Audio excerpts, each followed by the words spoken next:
have auditions every week, or I mean, how often do you have auditions? I do. It's usually, and today actually was a pretty normal day when I have about 4 different castings a day, and they're all over LA. So I think I know my city now like the back of my hand. Well, that's handy. That Like always a month helps. after living here, I was able to navigate around my own city without having to use a GPS anymore. So well, the GPS is now a waste. Is this what you're doing lately? Just auditions and modeling and acting, or are you any type of class or going to college, or you don't have time for that? Well, I attempted going to college. See, I'm a history and literature nerd, so I was taking classes for basically for fun. I really wasn't doing it for really like to get a degree. I was really just doing it because I'm a nerd, so I love to study things. And I was going to school for a little while. This was back in New Jersey, but then my job just got in the way. I was just constantly having to not go to being able to attend class because I wanted to attend several castings because I knew I wanted to do this for a living. Right. This is all that I do. I'm full-time model and actress, and so to get emails about, okay, you've got 5 castings tomorrow, it's pretty normal.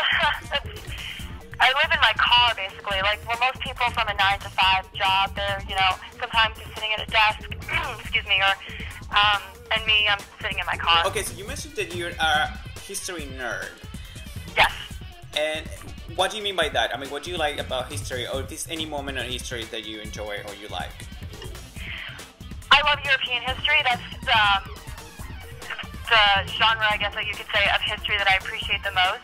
I mean, when I was in high school, I took a lot of advanced placement American history courses, and I appreciate my country's history. But for some reason, European history it fascinates me. All the religious persecutions and the government, foundations and everything about it. It's just, I mean, most Americans came from, America was founded by Europeans, and I guess the time period that I'm really fascinated with would have to be the Tudor and Stuart era in England and Scotland. I'm currently reading about it too right now. I've got this massive 1,000-page book that I'm highlighting and currently reading. Wow. Yes, like I'm saying, I'm a nerd. Like, I'm sitting at castings and girls are gossiping about which Prada bag they have now, and I'm sitting here reading about Queen of Scotland from 1542 and... Wow. Well, that at least sets you apart, so that makes you different. Well, since I don't currently attend college, I'm living on my own, and I'm working all the time, and I don't go to school full time as of right now. I find other ways to educate myself, so I buy big books and I highlight them, and I educate myself, basically. Speaking of Europe, you also have a very interesting European mix. It seems like you're heavily Italian, but you also have some Danish and some German right there. Is that true? I like to call myself a European mutt. That's perfect. I'm Danish and Italian. That's like Scandinavian and Mediterranean. That's like, I guess that'd be kind of like mixing an Airedale with a Australian Shepherd, I guess. Right, something like that. Or Jack Russell. Right. Yeah, and what's crazy is I think the only thing Italian that I inherited besides my love of cooking is my last name. Yeah, so a lot of people actually, they criticize me for my pale skin, but what they don't understand is that's the Scandinavian part of me that I inherited. I inherited my mother's side of the family. They're very pale, light, fair skin and light eyes, and I am naturally a blonde, so when I have my blonde hair, I actually look very Swedish. Right. You definitely have a very unique look. I mean, no wonder you're working too much these days. Thank you. Well, I think I personally believe the red hair really brings out my fiery personality, if you haven't seen my Twitter.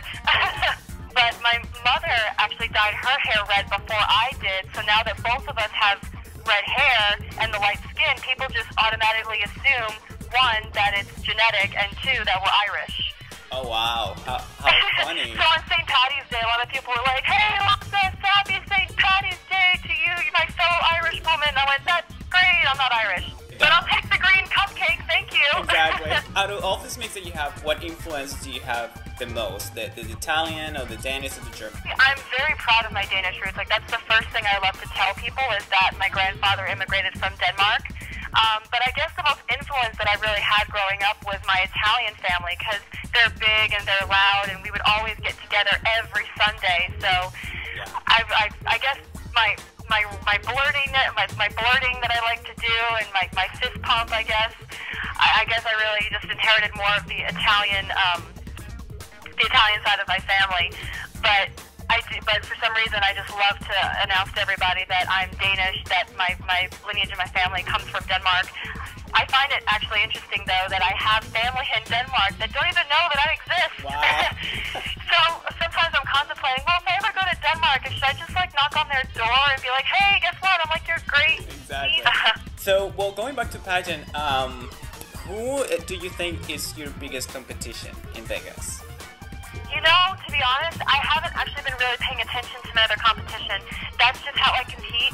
Even when I competed for Miss California USA, I knew who some of the girls were that were competing, but I don't like to look at their pictures, and I don't like to follow what they're doing because I'm being focused on myself.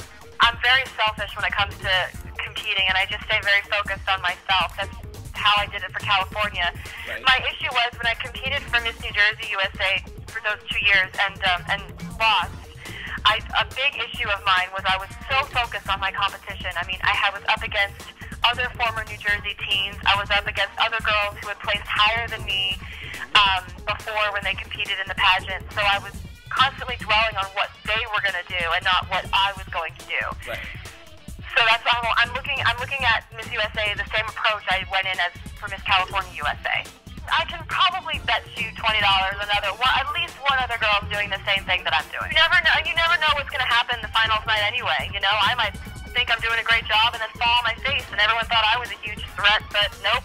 See, you can't always go in, you know, expecting someone else to do better or dwelling on someone else's actions because it's unpredictable. Is there anything or anybody that you're looking forward to see or meet? Well, I'm looking forward to seeing Juliana White, Miss New Jersey USA. We haven't seen each other in a couple years, maybe 2 years. Okay. And she crowned me Miss New Jersey Teen USA in 2007.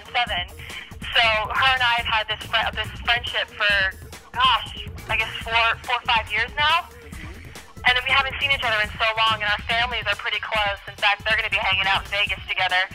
So I'm looking forward to seeing her again and squeezing her and, you know.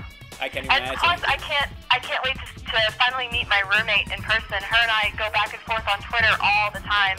And my roommate's Kentucky. I cannot wait to finally meet her too, because we already have a Twitter friendship, so we know we get along. I just can't wait to finally meet her in person. I basically don't have any free time right now. I'm trying to balance prepping for Miss USA and, you know, continuing my Miss California duties and traveling for work and shoots and castings all the time. And I do have to say it is the hardest thing I've ever had to do, but it's really helping me with my time management skills, because my time management skills, for lack of a better word, suck. But the good thing is it will pay off. It will pay off, and I'm sure it will. I mean, 3 weeks in Vegas? Yeah, but in general, you know, you're taking something out of this, and this is the most important part. So, and that shows how strong you are, and I think that right there makes you a winner. The fact that you can handle it and do it the way you're doing it and still looking fabulous, it's not easy, I'm sure. Well, Alyssa, it's been a pleasure for me. I mean, I've been seeing you for months, and since you won, you've been everywhere, and I've been reading about you. You're one of the most popular, but if I don't want to say the most popular, but you're very close. So it's a pleasure for me to finally talk to you. And well, it's a pleasure as well. I'm glad we finally were able to have this interview. Yeah. I felt so bad when they were kept pushing back my auditions. Like, no! Thank you so much, Alyssa, and good luck at the Miss USA. I know you're gonna do great, and thank you. Hopefully, after you win, we'll talk again as Miss USA. Well, I hope we talk again no matter what happens. Well, exactly. That too.